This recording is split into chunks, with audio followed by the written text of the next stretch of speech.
Et bien bonjour à tous, et aujourd'hui j'ai un petit aveu à vous faire. Il se trouve que je suis mauvais à ce jeu. Non attends, ça tout le monde le savait déjà. Je joue de mauvais decks. On le savait aussi. Je le dis à chaque fois, mais je ne suis pas le meilleur joueur qui soit. Même si je m'intéresse à la méta, je préfère jouer à un niveau casual, quitte à prendre de bons decks et à rabaisser leur niveau pour les rendre plus fair-play pour pouvoir jouer sereinement contre des joueurs variés. Entendez par là, ne pas rouler sur les nouveaux sans qu'ils ne puissent rien faire pour se défendre, et ne pas me faire rouler dessus par le gars qui gagne tout le temps les tournois en boutique chaque semaine. Je suis un peu un duel troubadour si on veut, je joue pour le spectacle. Aussi aujourd'hui, j'ai décidé de m'intéresser au deck Rocher de Guerre. Introduit comme exclusivité TCG début 2021 dans le set Vortex Embrasé, le deck Rocher de Guerre faisait de l'œil à beaucoup lorsque les premiers artworks ont été présentés. Déjà, avec un style rappelant fortement l'archétype Subterreur, ça faisait envie. Mais il faut aussi se dire qu'à cette période-là, le deck Inflexipateur, bien qu'ayant subi la perte de Dragon en brique, était encore de la partie. Et Rocher de Guerre, ça sonnait comme un nouvel archétype rocher. Manque de chance cependant, Rocher de Guerre est en réalité un deck guerrier terre dont le gameplay tourne autour de la battle phase. Mais si, vous savez, cette phase de jeu qui n'existe pas au premier tour. Malgré les tentatives de certains youtubeurs à vouloir vendre l'archétype comme un bon moteur de pioche pour d'autres decks guerriers tels Gookie ou Amazon, l'archétype fut rapidement classé comme mauvais et l'on avait très peu d'espoir pour le support. Et il n'avait pas tort, car malgré quelques cartes sortant du lot, la vague de support introduite dans Foudre Amplifiée n'a pas vraiment changé la donne, et le deck reste dans les esprits comme un mauvais deck, incapable de gagner par lui-même. Sauf que moi, je l'aime bien ce deck. Et honnêtement, je trouve qu'il est jugé trop rapidement, sans lui laisser une chance. Aussi, après avoir la testé encore et m'être fait quelques surprises quant à ses capacités, j'ai décidé de vous présenter ma decklist. Il s'agit donc d'une liste pensée principalement pour jouer à l'aveugle en second. On commencera avec les niveaux 4, d'abord 3 Fortia et 3 Gactos. Fortia, si l'un de nos guerriers terre combat, après le calcul des dommages, pourra ajouter une carte rocher de guerre depuis le deck à notre main, puis faire gagner 200 points d'attaque à tous nos rochers de guerre jusqu'à la fin du tour adverse. Pour des raisons d'économie de salive, on référera ce boost d'attaque comme le bonus rocher. Gactos de son côté pourra s'invoquer spécialement depuis la main si l'on invoque normalement un monstre guerrier terre. Tous les deux, s'ils sont envoyés au cimetière par un effet de carte adverse, pourront invoquer spécialement un monstre rocher de guerre de niveau 5 ou plus depuis le deck. Ils partageront cet effet avec Wento dont on jouera un exemplaire. Elle aura également son propre effet durant la battle phase. Si l'un de nos guerriers terre combat un monstre adverse, on pourra payer 800 points de vie pour lui faire gagner 800 points d'attaque jusqu'à la fin du tour. Concernant les niveaux 5, on jouera 2 Orpis et 1 Mahmoud. Tous deux pourront être invoqués normalement sans sacrifice si l'on ne contrôle aucun monstre ou uniquement des guerriers. Si l'un de nos guerriers terre combat, après le calcul des dommages, Orpis pourra envoyer un guerrier terre au cimetière et Mahmoud cibler et détruire une magie piège contrôlée par l'adversaire. Par la suite, ils appliqueront tous deux le bonus rocher. Ensuite, on passera au grand guerrier de la tribu. On jouera d'abord 2 Bachilleos. Pendant la battle phase, si l'un de nos guerriers terre combat, Bachilleos pourra se permettre d'attaquer directement et d'appliquer le bonus rocher. Il pourra également être invoqué spécialement depuis la main ou cimetière si un de nos guerriers terre est détruit au combat. On jouera également une Skyler qui pendant la battle phase, si l'un de nos guerriers terre combat, pourra cibler un guerrier de niveau 5 ou moins dans le cimetière et l'invoquer spécialement, puis appliquer le bonus rocher. A noter qu'après avoir activé cet effet, on ne pourra plus attaquer directement avec nos monstres de niveau 5 ou moins. Enfin, on jouera un Météoragon. Comme Bachilleos et Skyler, il pourra activer son effet en battle phase si l'un de nos guerriers terre combat. Cela lui permettra d'appliquer le bonus rocher et de faire 2 attaques sur des monstres ce tour. Il sera également indestructible par effet de carte adverse et pourra, lorsqu'il est en combat, annuler l'effet du monstre qu'il affronte et empêcher les monstres avec le même nom d'origine d'activer leurs effets sur le terrain. Enfin, pour compléter le line-up de monstres, un exemplaire de Kaiki, l'étoile de l'unité. Il s'agit d'un guerrier lumière de niveau 5. Et j'insiste sur lumière pour soulever l'un des problèmes des rochers de guerre. Le fait que Kaiki soit lumière fait qu'il ne permettra pas de déclencher les effets de nos rochers de guerre, et ne pourra pas être envoyé au cimetière par Orpis. Par chance, l'effet de résurrection de Skyler ne précise pas d'attribut et nous permettra de l'invoquer depuis le cimetière et d'activer son effet. En effet, lorsqu'il est invoqué spécialement, Kaiki contre 500 points de vie nous permettra d'invoquer par fusion un monstre guerrier. Il pourra d'ailleurs s'invoquer lui-même depuis le cimetière pendant le tour adverse si l'on contrôle un guerrier de niveau 5 ou plus dont l'attaque actuelle est différente de son attaque d'origine. Mais du coup, pour continuer dans les choses qui ne correspondent pas, on jouera un dino-lutteur Pancratops, un dinosaure terre. On pourra l'invoquer spécialement depuis notre main si notre adversaire contrôle plus de monstres que nous. Il pourra également sacrifier un dino-lutteur, lui-même en l'occurrence, pour cibler et détruire une carte contrôlée par l'adversaire. Côté magie piège, on ouvrira avec 3 exemplaires de notre terrain la montagne du rocher de guerre et une terraformation. Quand activée, la montagne nous permettra d'ajouter un monstre rocher de guerre à notre main. Également, au début de la battle phase, si l'on ne contrôle aucun monstre ou uniquement des guerriers, on pourra invoquer spécialement depuis notre main un rocher de guerre de nom différent des monstres que l'on contrôle actuellement. De plus, si l'un de nos guerriers devait être détruit au combat, on pourrait envoyer cette carte au cimetière à la place. Ensuite, on jouera 3 exemplaires de dignité du rocher de guerre. Une magie rapide qui, si l'on contrôle un rocher de guerre, nous permettra d'annuler l'activation de l'effet d'un monstre contrôlé par l'adversaire ou durant la battle phase l'activation d'un effet de monstre ou magie piège. Étonnamment une bonne carte qui aurait pu être meilleure si elle détruisait en plus d'annuler, ou pouvait annuler n'importe quoi n'importe quand. À cela s'ajouteront 2 déterminations et une épreuve. Détermination nous permettra durant la battle phase de cibler un rocher de guerre dans le cimetière et de l'invoquer spécialement en attaque ou en défense. En attaque, il aura ses effets annulés et ne pourra pas attaquer directement. En défense par contre, il permettra à chacun de nos rochers de guerre d'éviter la destruction par combat une fois pendant ce tour. Épreuve la magie continue placera 3 compteurs sur elle-même à l'activation. Chaque fois qu'un rocher de guerre détruira un monstre au combat, on retirera un compteur pour piocher une carte. Après que le dernier compteur soit retiré, on détruira cette carte. Pour les staples, on jouera les habituels renforcements de l'armée pour chercher un guerrier de niveau 4 ou moins, sacrifice inutile pour envoyer Kaiki au cimetière, gobelin parvenu et un jour de paix pour piocher et augmenter nos chances d'accéder à notre meilleure arme, orage foudroyant. Orage foudroyant que l'on jouera en 3 exemplaires. C'est la carte qui permet à notre deck de faire un grand bond en avant et réduire la distance avec les meilleurs decks. Si l'on ne contrôle aucune carte face recto, on pourra soit détruire toutes les magies pièges ou monstres en position d'attaque contrôlés par notre adversaire. En parallèle, on jouera 3 livres de la lune, cette magie rapide nous permettra de cibler un monstre sur le terrain et le changer en position de défense face verso. Ça nous permettra de ralentir notre adversaire ou mettre au sol les monstres les plus gênants. Pour finir, les pièges, on jouera 3 die le remplaçable et une génération des rochers de guerre. Die nous permettra de sacrifier un guerrier pour cibler et détruire une carte sur le terrain et piocher une carte si la destruction a lieu.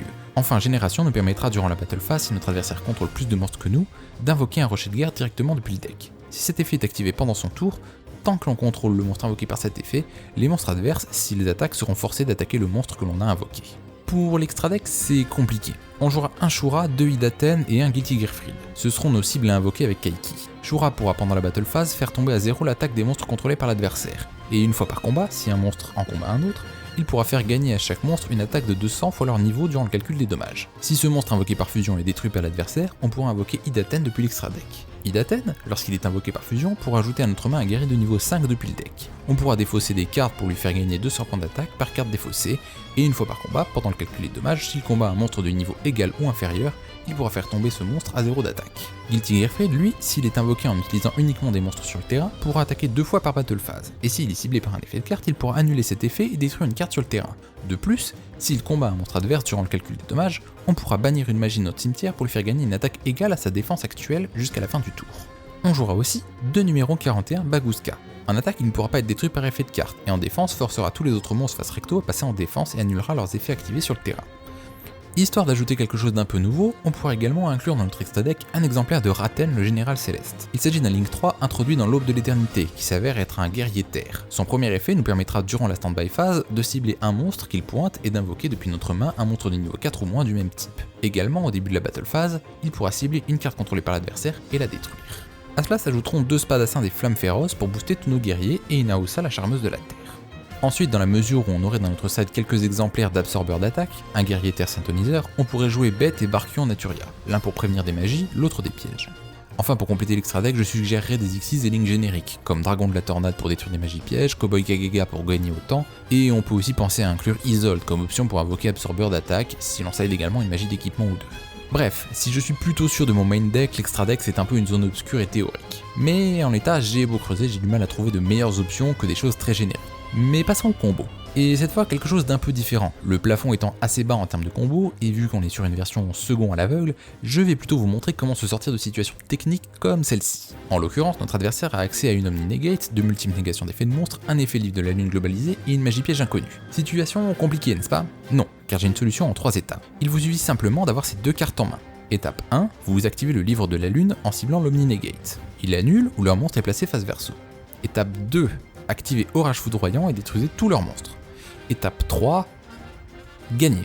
Alors vous allez me dire, oui, mais si j'ai pas d'orage foudroyant en main, rien de plus simple, il vous suffit de le piocher. Et là vous allez me dire, oui, mais si la magie piège face verso annule orage foudroyant, rien de plus simple, il vous suffit d'abandonner. Oui, bon, j'exagère, d'accord.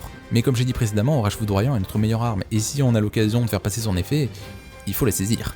En réalité, il faudra surtout savoir jongler entre nos monstres durant la battle phase, parfois en ayant sacrifié certains pour pouvoir accéder à des monstres plus forts, comme Basileos. Il faudra aussi prendre en compte notre ordre d'attaque et faire attention à qui peut activer quand son effet de bonus rocher. Skyler, bloquant nos attaques directes, sera généralement activé en dernière, si le terrain est suffisamment libre pour pouvoir taper avec nos plus petits monstres. Basileos, au contraire, devra plutôt être activé rapidement pour pouvoir attaquer directement une fois qu'il sera devenu assez fort pour affliger un maximum de dégâts. Météoragon, s'il peut sembler un peu faible grâce à son effet de négation, pourra ramener à son niveau des monstres semblant plus forts et faisant souvent office d'obstacles difficiles à franchir au combat. Pour en revenir à Orage foudroyant, sa condition étant de ne contrôler aucune carte face recto, il faudra parfois utiliser Die pour nettoyer notre terrain ou le livre de la lune pour passer nos monstres face verso. Interaction intéressante d'ailleurs, Guilty Gear Free n'a pas besoin d'être ciblé par une carte adverse pour activer son effet de destruction. Le cibler avec le livre de la lune nous permettra d'utiliser son effet de manière offensive et détruire sans cibler. En finissant nos tours, idéalement on voudrait pouvoir finir avec 2 monstres sur le terrain, dont au moins un rocher de guerre ainsi qu'une interaction pendant le tour adverse. Dans la mesure où Fortia était présent durant la battle phase, on pourra récupérer Dignité et y avoir accès durant le tour adverse. Avoir Gactos en main est également le meilleur moyen d'accéder à Bagooska, et fondamentalement notre deck est construit de façon à y avoir un accès rapide et assez constant. Il sera rare de ne pas y avoir accès. Enfin, dans la mesure où le terrain adverse est vide de monstres, cette main est un OTK. Si l'on ne les a pas déjà en main, on active Terraforming pour la montagne et renforcement de l'armée pour un rocher de guerre de niveau 4, puis sacrifice inutile pour envoyer Kaiki au cimetière. On active ensuite la montagne pour ajouter Skyler à notre main avant d'invoquer notre niveau 4. Au début de la battle phase, la montagne nous permet d'invoquer Skyler. On déclarera d'abord l'attaque avec notre niveau 4, s'il s'agit de Fortia on pourra en profiter pour récupérer Dignité et avoir de la protection pour le reste de la battle phase. On attaquera ensuite avec Skyler avant d'activer son effet pour invoquer Kaiki. Kaiki nous permettra alors de le faire fusionner avec un de nos rochers de guerre pour un Guilty Gear Free disposant de 2 attaques, de quoi en finir avec notre adversaire. Bref, il s'agit d'un deck correct. Je n'irai pas jusqu'à dire que c'est un deck rock tier, je dirais plutôt un bon deck d'apprentissage pour quelqu'un découvrant le jeu. Il est simple à prendre en main et permettra à de nouveaux joueurs d'apprendre comment se décompose la battle phase. C'est un deck amusant qui invite à réfléchir ses phases de combat pour pouvoir maximiser les dommages et mettre en place ses éléments de contrôle. Qui plus est, il parvient à garder suffisamment de souffle pour faire durer le duel. Côté point négatif, le deck manque clairement d'un moyen d'établir un réel contrôle en commençant. En même temps, il s'agit d'un deck aggro. Mais s'il en avait encore de nouvelles d'un futur support, on peut en espérer. Peut-être même quelque chose pour forcer l'adversaire à sauter sa main phase 1 et passer directement à la battle phase, qui sait. Autre point positif par contre, le deck est complètement budget, sans compter Orage Foudroyant bien sûr. Mais comme j'ai dit, il s'agit d'une inclusion pensée pour réellement augmenter le niveau du deck. Remplacer Orage Foudroyant par Trou Noir, Plumeau de Dame Harpie ou Raigeki est parfaitement envisageable. Enfin, vu qu'il est très mal considéré, le deck peut vous apporter de bonnes surprises. Si jamais vous voulez tenter votre propre version du deck, voici quelques cartes que je peux vous suggérer comme option de side deck. Mais voilà, ce sera tout pour aujourd'hui. J'espère que cette vidéo vous a plu. Si c'est le cas, je vous invite à la partager ou laisser un commentaire sur le deck ou la vidéo en elle-même. Si vous ne connaissez pas la chaîne, je vous invite à la découvrir. Il s'agit principalement d'une chaîne gaming et dessin. D'ailleurs, vous pouvez trouver le speedrun de Sbashileos ou le résumé de ma redécouverte de Wario Land 4. Et occasionnellement, je poste des choses qui n'ont rien à voir comme ces vidéos decklist. Mais sur ce, je vous donne rendez-vous à la prochaine battle phase.